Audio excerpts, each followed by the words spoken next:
বাগেরহাটের বাতাস এখন আর আগের মতো নেই। একসময় যেখানে ভয়ের রাজত্ব ছিল, সেখানে আজ শোনা যাচ্ছে এক বাঘের গর্জন। ভাবুন তো, গত ১৫ বছর ধরে যাকে থামানোর জন্য জেল, জুলুম আর নির্যাতনের স্টিম রোলার চালানো হয়েছে, যিনি শেখ হেলাল আর তন্ময় পরিবারের চোখের দিকে চোখ রেখে রাজনীতি করেছেন, তিনি কি সাধারণ কেউ হতে পারেন? না, তিনি ফিরছেন, কোনো সাধারণ নেতা হিসেবে নয়, নায়কের বেশে।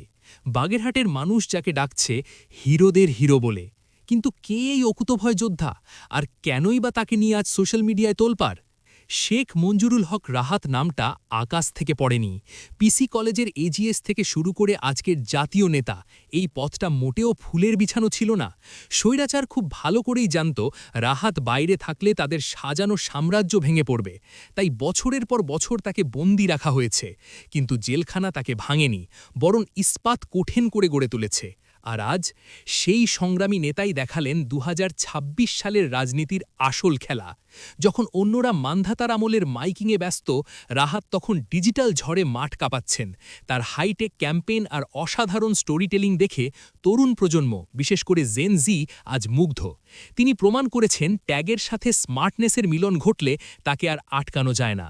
অন্যদিকে ভোটের মাঠের সমীকরণও এখন রাহাতের পক্ষেই কথা বলছে।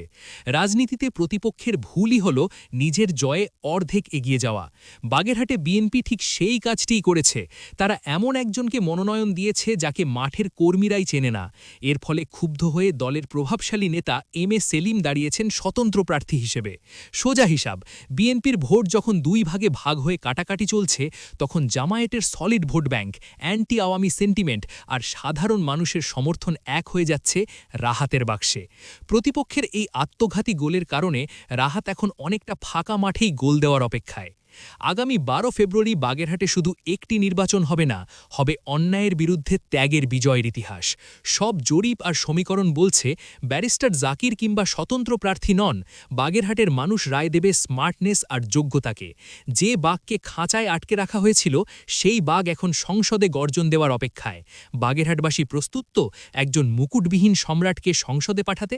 ইতিহাস সৃষ্টি হতে যাচ্ছে, আর সেই ইতিহাসের সাক্ষী হতে যাচ্ছেন আপনিও।